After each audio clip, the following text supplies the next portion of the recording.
后宫册封，外臣不宜干预进去吧？王大人说的没错。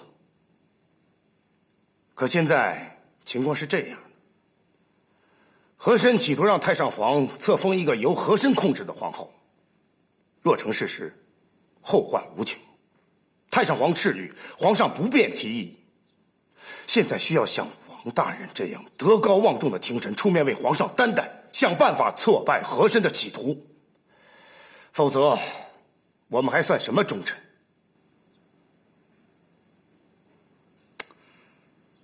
王大人说的有理，咱们共同挫败和珅的企图。我算什么呀？怎么能与王大人相提并论呢？现在需要大学士和军机大臣站出来，这样才会有分量。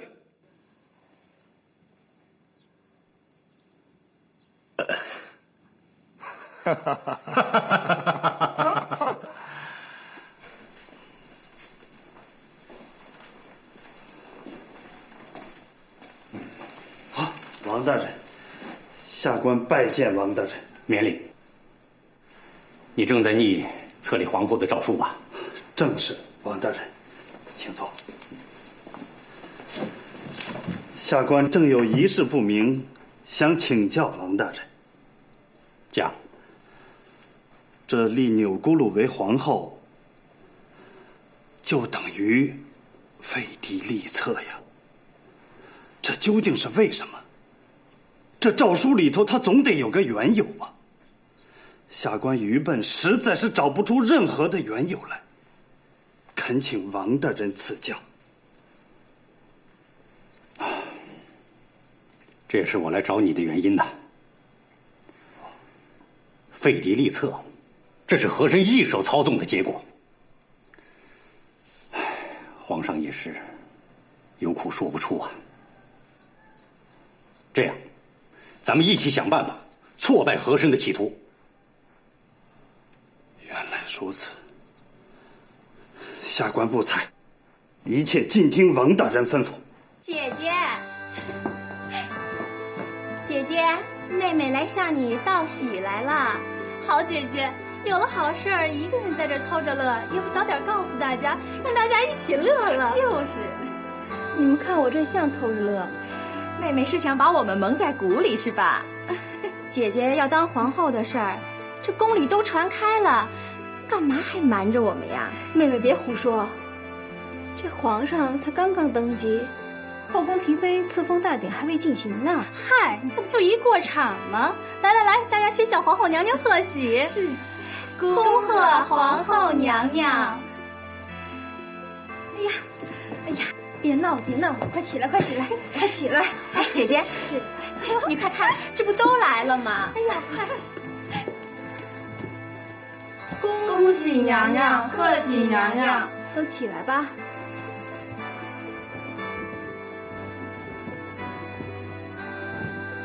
恭喜娘娘，贺喜娘娘，都起来！这后宫啊，什么事儿都瞒不住。红衣扣儿，打赏吧。是娘娘。恭喜娘娘，贺喜娘娘。起来！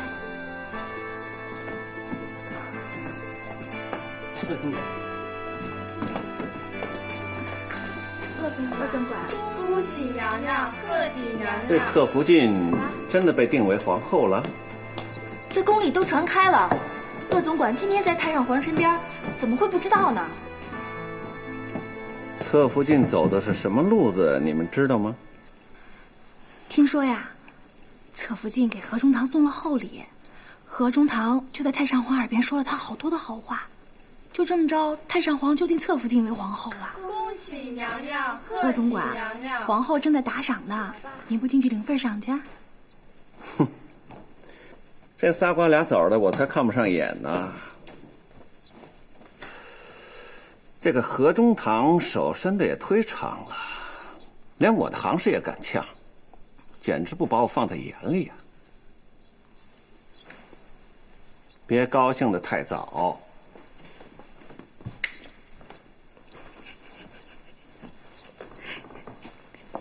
太上皇，刚才奴才呀打玉清宫门口过，嚯，里边可热闹了。什么事儿这么热闹啊？宫里都传遍了，说是钮钴禄氏已被定为皇后，嫔妃们啊正在给她送礼贺喜呢。钮钴禄氏也正在给太监和宫女们打赏呢。此事尚在保密之中，他怎么就这么张扬起来呀？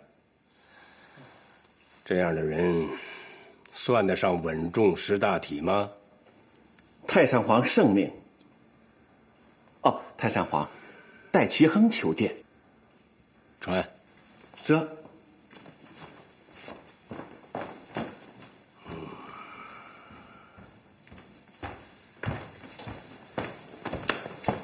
臣戴渠亨叩见太上皇。起来。谢太上皇。册封皇后的诏书，你拟好了吗？回禀太上皇，臣有罪，这封诏书还没有拟好。这么久了，怎么还没有拟好啊？回禀太上皇，臣遇到一个难题，不知该如何下笔。讲。太上皇，臣以为册封钮钴禄氏为皇后，就等于废嫡立册，因此立册之前须先废嫡，否则于理不通。而太上皇和皇上都没有降旨废喜他拉氏，因此臣这诏书就无从下笔了。废嫡也应该有个缘由啊，喜塔拉氏并没有任何失德之处，不能无缘无故的降罪于他呀。这个臣就不知道该怎么办了。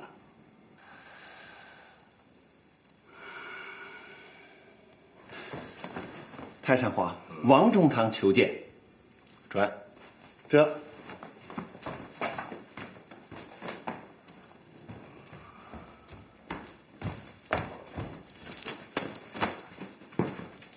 陈王杰叩见太上皇。进来说话。这。太上皇，按着常理，外臣不宜插手后宫册封之事。可皇上刚刚登基，若后宫不稳，皇上将如何君临天下？望太上皇三思。嘉庆皇帝册封皇后典礼现在开始。宣：福建喜特拉氏册福建钮钴禄氏上殿。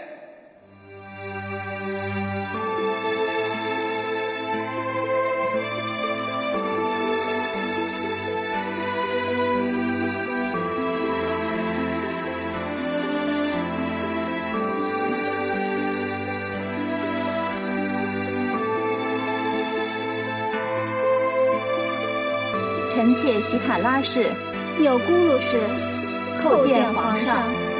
皇上万岁万岁万万岁！宣读册封诏书。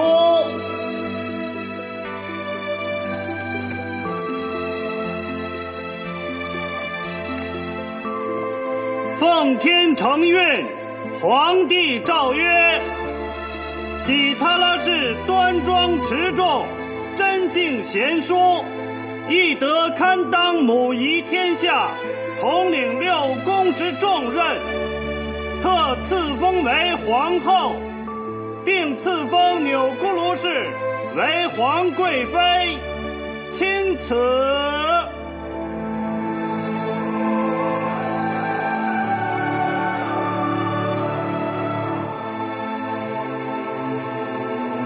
臣妾喜塔拉氏谢主隆恩，吾皇万岁万岁万万岁！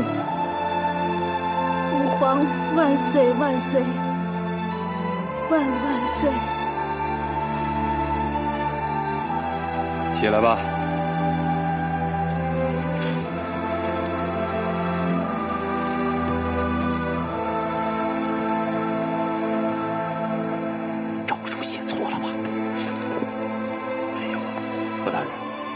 你可看清楚，这诏书上上有太上皇的大宝，下有皇上的玉玺，岂能有错？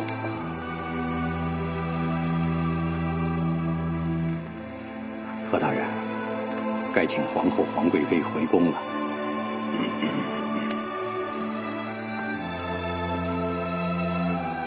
恭送皇后、皇贵妃回宫。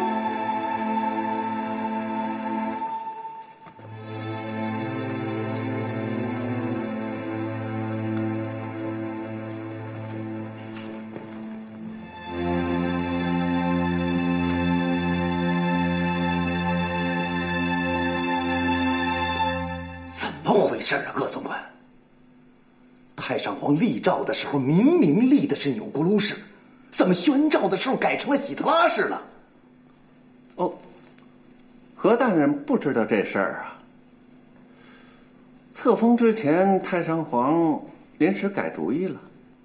改主意了？啊？太上皇怎么又改主意了？这个嘛，是王中堂和戴渠衡他们觉得于理不公，又找到太上皇理论。太上皇被他们说动了，就改主意了呗。果然是他们几个在捣鬼，就把我一个人蒙在鼓里。鄂总管，你也是，这么大的事怎么不提前告知一声？本来有回旋的余地，现在木已成舟，一切都晚了。册封大典上弄得我跟个傻子一样。何大人，您这样说话，我可就不爱听了。我是该你了，是欠你了。我的差事就是伺候太上皇，其他的事儿与我何干呢？何况这又是件犯大忌的事儿，我不要脑袋了。再者说了，我又没收礼，又没收话的，我凭什么冒这个险呢？不值当啊！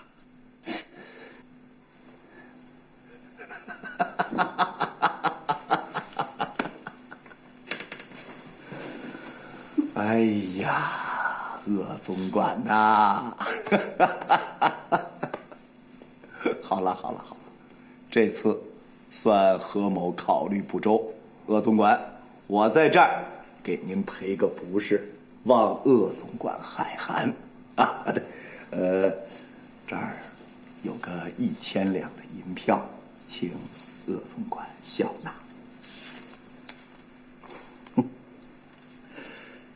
何大人把我看成什么了？仨瓜俩枣就打发了？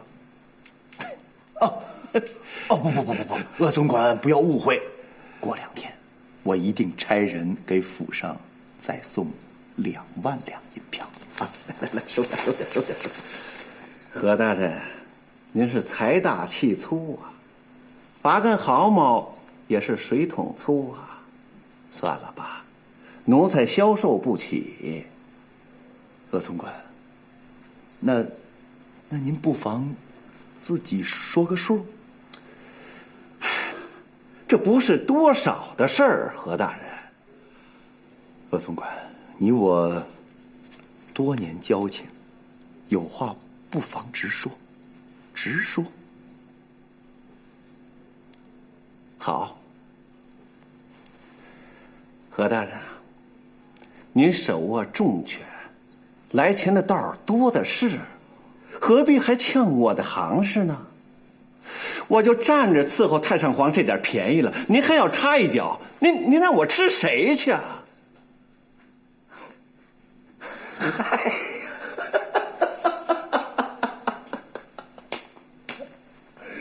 哎呀，鄂总管，我说你怎么生这么大的气呢？原来症结在这儿啊！来，鄂总管坐。哎，坐。行了，鄂总管，此事又是何某的不是啊。不过鄂总管，我可以对天发誓，何某绝对没有分一杯羹的意思。这次没有引何师太来走您和太上皇的路子，这是何某疏忽。从今以后，凡是要走您和太上皇的路子，好处都归您，何某绝不沾之。放心了吧？啊？别生气了，别生气了，来把银票收好，银票收好。哎呀，真是何大人言重了。您是堂堂的中堂大人，而我是太上皇的奴才，今后啊，还得请何大人多关照啊。说呢，何总管，既然您坚持了，那我就恭敬不如从命。哎，收下。哪能呢，鄂总管？因为一点小小的误会，你我多年的交情就生分了。是。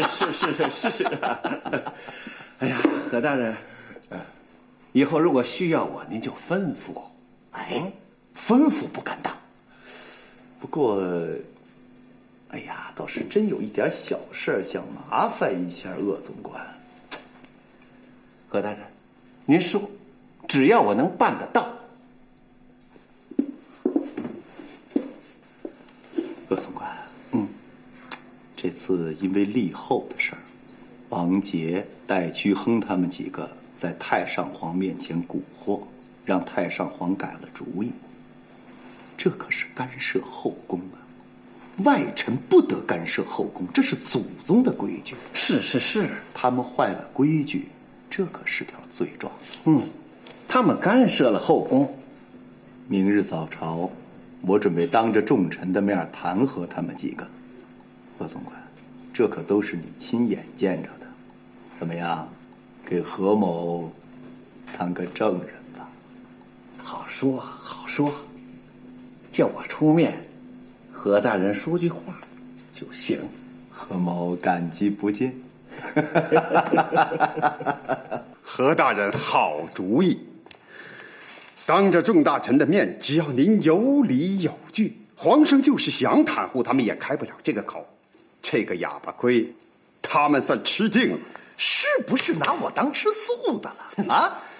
我已经跟福大人还有何世泰打好了招呼，明天一早何世泰首先发难，你们几个给我随声附议，声势务必要大，给他下不来台，我看他怎么办。好主意。好主意。不过何大人呐，下官觉得有福大人、何世泰他们附议，这声势已经足够了。我嘛，人微语轻，其实可有可无。还有吴大人，是不是这心眼里头又活动了？没，何大人，不必解释，吴大人。如果你觉着立后这件事情当中帝党占了上风，你心里害怕，大可不必与我何某一起共谋进退。不，何大人，你看您，吴大人举棋不定，手鼠两端，小心落个求生不能、求死不得、永世不能超生的下场。何大人，下官愿与您共进退，明天我一定复议，一定复议。吴大人啊，你这个人绝顶聪明，就是胆子太小。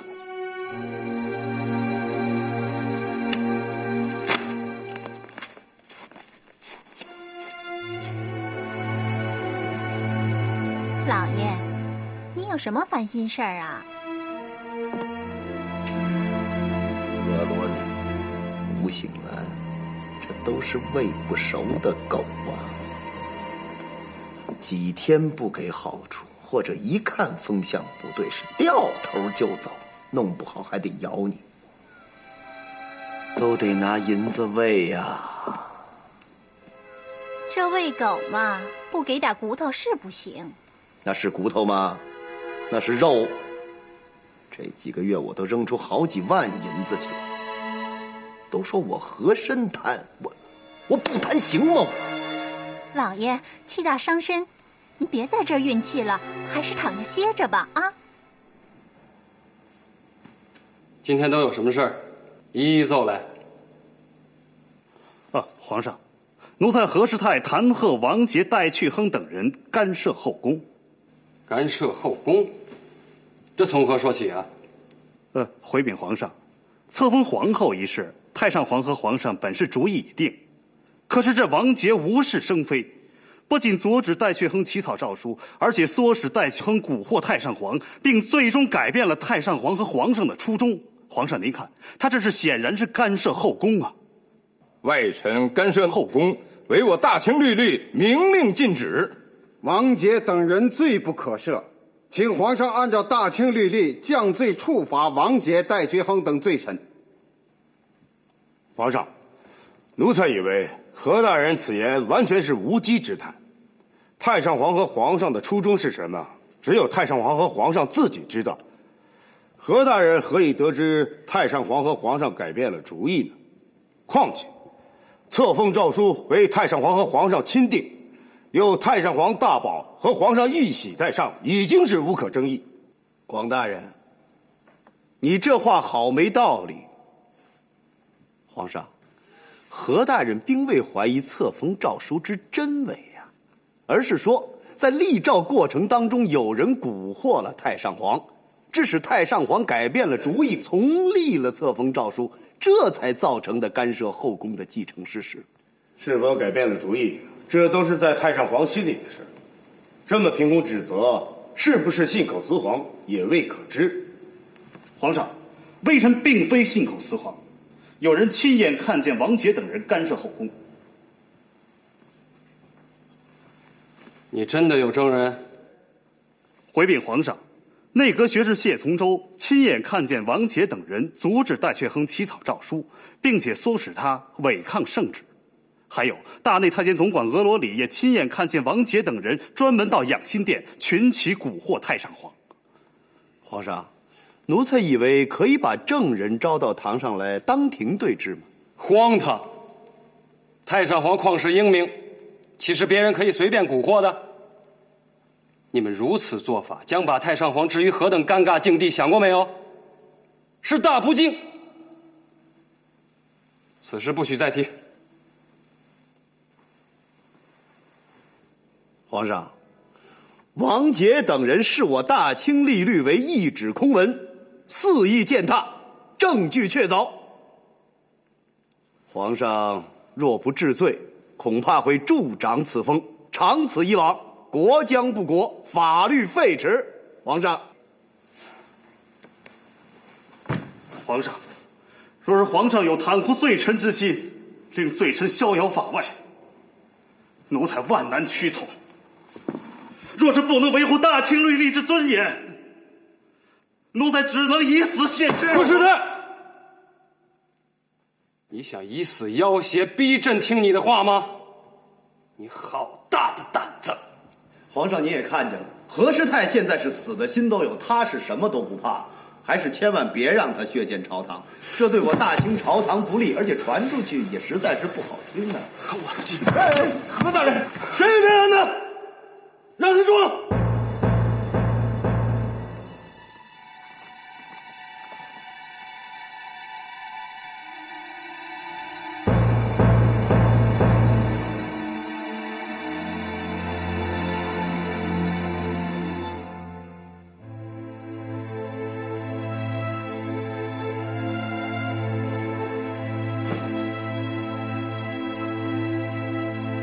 口口声声说太上皇受了蛊惑，改了主意，还不等朕请示太上皇，就在朕面前胡闹。你们说说，你们脑子里忠在哪里，孝佑在哪里？此事今日到此为止，待朕请示过太上皇以后再定，谁也不许再胡闹，否则朕饶不了你们。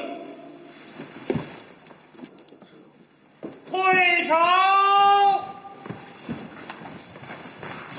吾皇万岁！万岁！万岁！父皇，儿臣在等父皇示下。父皇，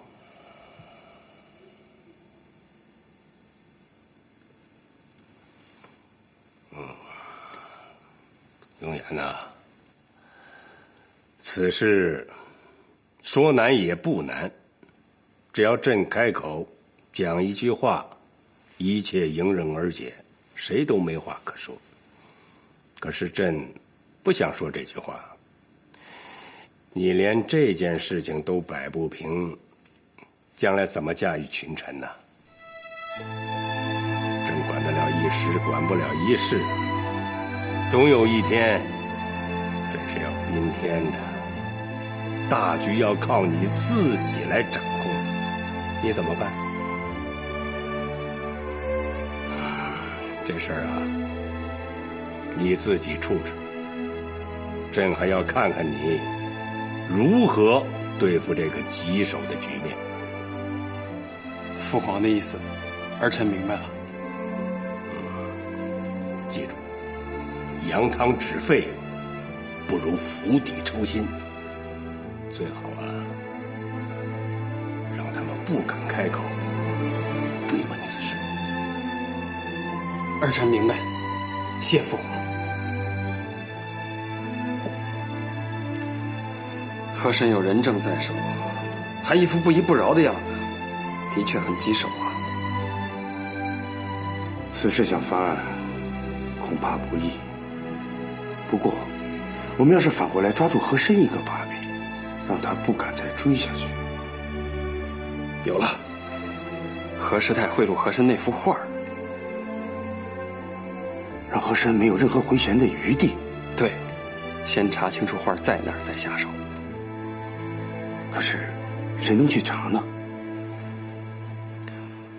苏安妮瓜尔。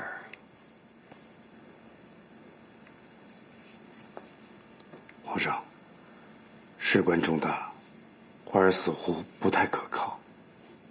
是不是可靠，这次就见分晓。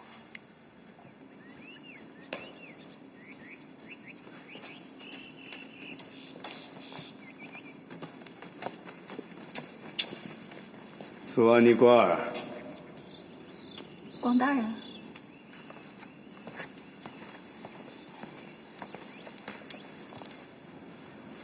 广大人，您有何吩咐？皇上让你今天去一趟和府。广大人，能不能让别人去啊？怎么？难道你怕见何大人？没有，我不怕。那就不要推脱了。你去和府，看一下有没有何师太送给和珅的那幅仕女图，查到了马上告诉我。是。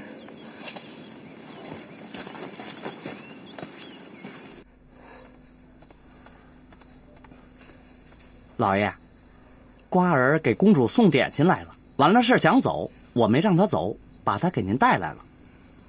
带她来见我。这，瓜儿，来来来，老爷，瓜儿来了。何大人。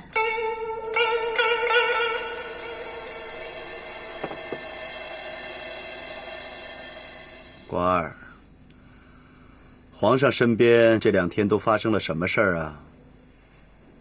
回何大人，皇上都在生闷气，没干什么。他自然是会生气的。哎，他也没召见什么人吗？没有，想求见的都给回绝了。都有谁求见？有王大人、广大人和戴大人。都给回了。都给回了。好，以后皇上那有什么事儿，及时向我禀报啊。去吧。是，何大人。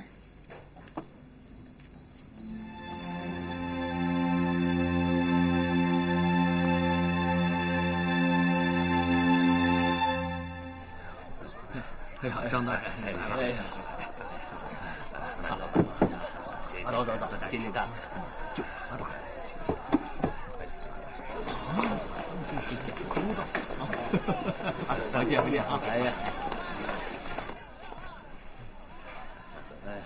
哎，这边走，看这边啊！你看这个是这个是唱的，啊！好，哎呀，走。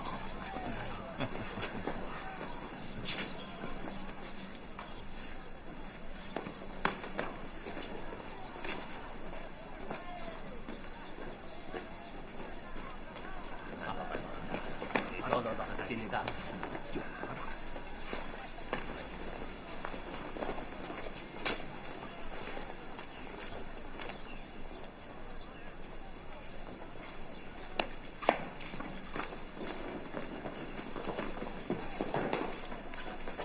皇上，皇上，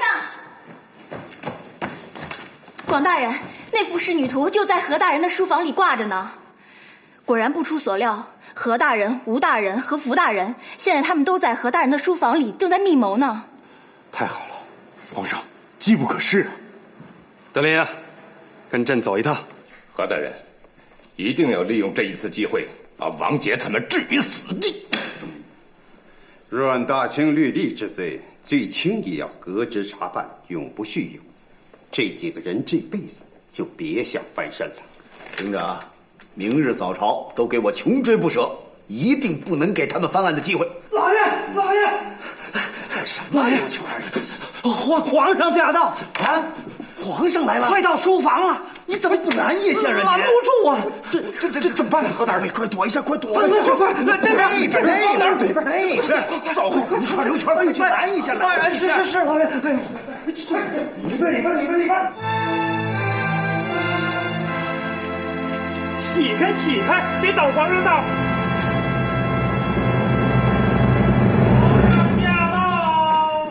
皇上驾到，奴才未曾远迎，请皇上恕罪。起来吧。谢谢皇上。朕不过是路过，顺便进来看看阁下。皇上光临寒舍，奴才三生有幸。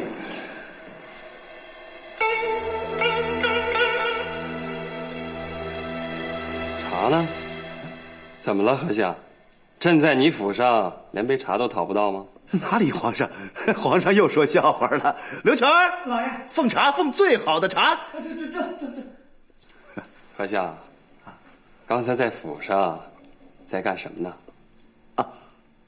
回皇上，奴才在读书。读的什么书？读《论语》《论语》。好啊，好，有何心得呀？心得，皇上，奴才愚钝得很。这个心，对，皇上，请用茶。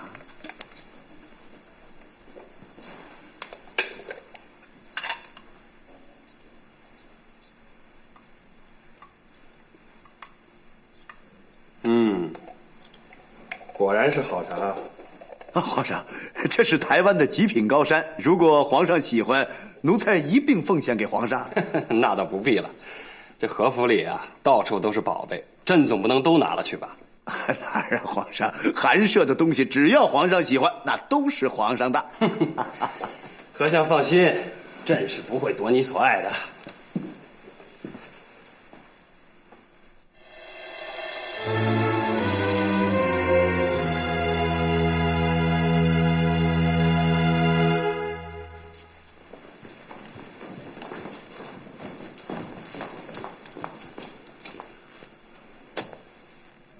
这幅画怎么会在你这儿？这皇上见过这幅画？朕当然见过，这是玉庆宫里的东西。奴才，哎呀，朕明白了，一定是何世泰拿来的吧？不是。奴才想起来了，是何大人送来的。这个何世泰，胆子怎么这么大？玉庆宫里的东西，他也敢随便往外拿。朕看他是不想要脑袋了。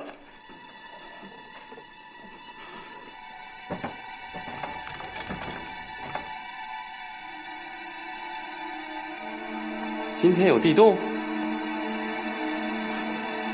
青天间怎么也不向朕禀报一声啊？是，可能是有地洞，有地洞。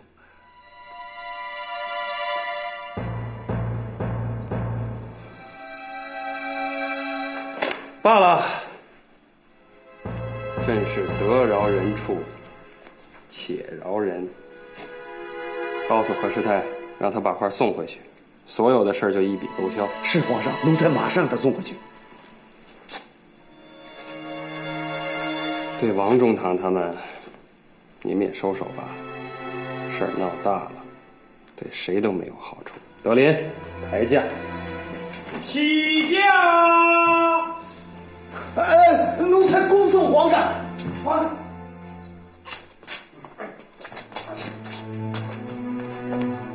何大人，住口！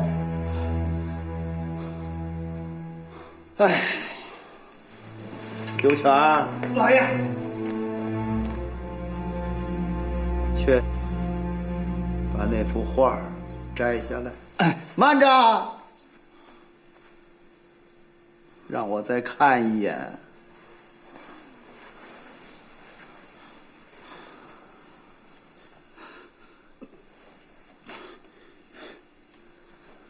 哎，拿走，拿走，拿走！何大人，何大人，哎，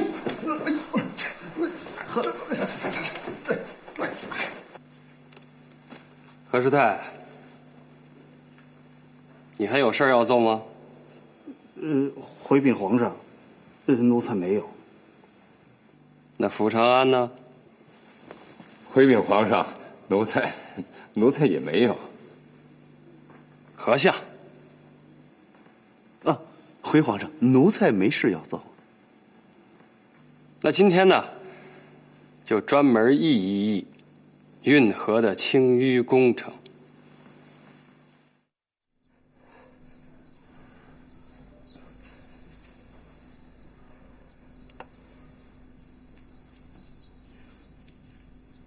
皇上一定是在我身边安插了眼线呢，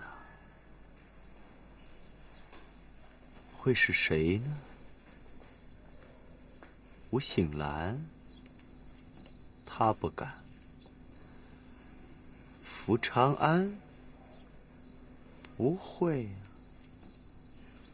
何师太，也不会呀。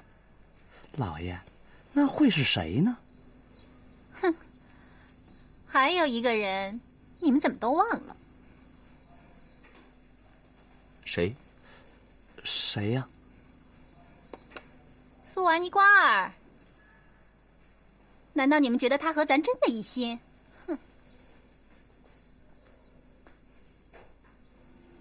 有道理呀，有道理。那咱们就给他来个将计就计。哼，也该让王杰他们付出点代价了。我就不信，躲得了初一，还躲得了15。何大人，您叫奴婢来，有什么事儿吩咐吗？别怕，瓜儿啊，别怕。找你来也没有什么特殊的事情，就是想问问你，玉庆宫这2天都在忙些什么呀？皇上身边都出了什么事儿啊？跟我说说啊。回何大人，皇上每天都在讨论着国家大事，您天天都上朝，应该比奴婢还清楚。嘿，瓜儿，还有呢，就是玉庆宫。福晋封了皇后以后，侧福晋他很不高兴，天天都在骂您呢，何大人。哎，他骂我什么？他骂您心眼太黑了，收了东西还不帮人办事儿。哦，还有好多难听的话，奴婢就不敢跟您讲了。哎，误会呀，这都是误会呀。哎，算了算了，不提他了，不提他了。官儿，徐端在河东府干的可挺欢实。你放心，我是不会亏待他的啊。以后皇上身边出了什么事儿，及时向我禀报啊。是，何大人。去吧，去吧。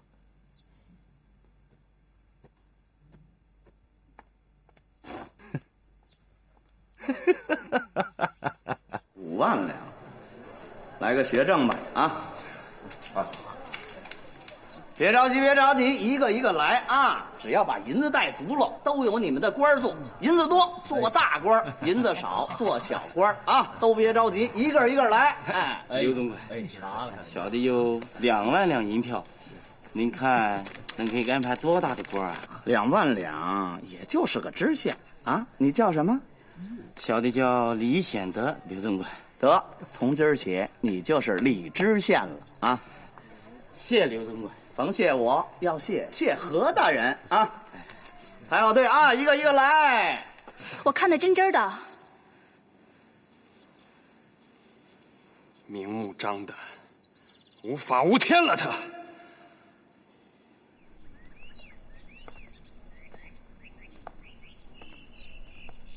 前几次弹劾和珅，都中途夭折了。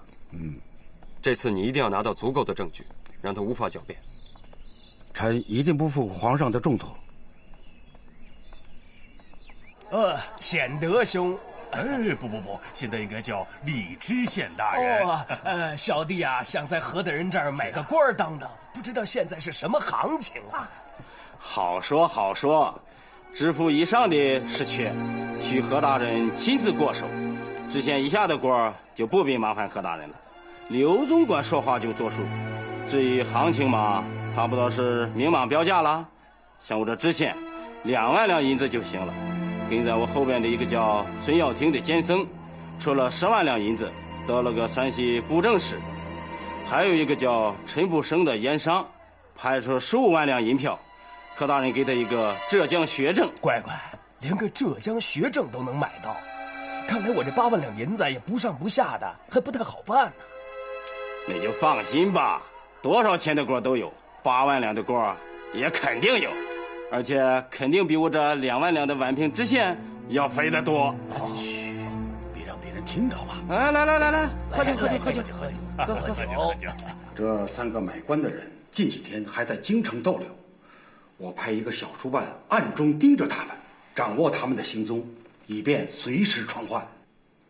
好，这次有了铁证，咱们要把它办成铁案。事不宜迟。趁着3个人还在京城，赶快上折子弹劾和珅。我和广义使已经商量过如何拟定弹劾和珅的奏折，广大人已经动笔了，今晚就能够拟好。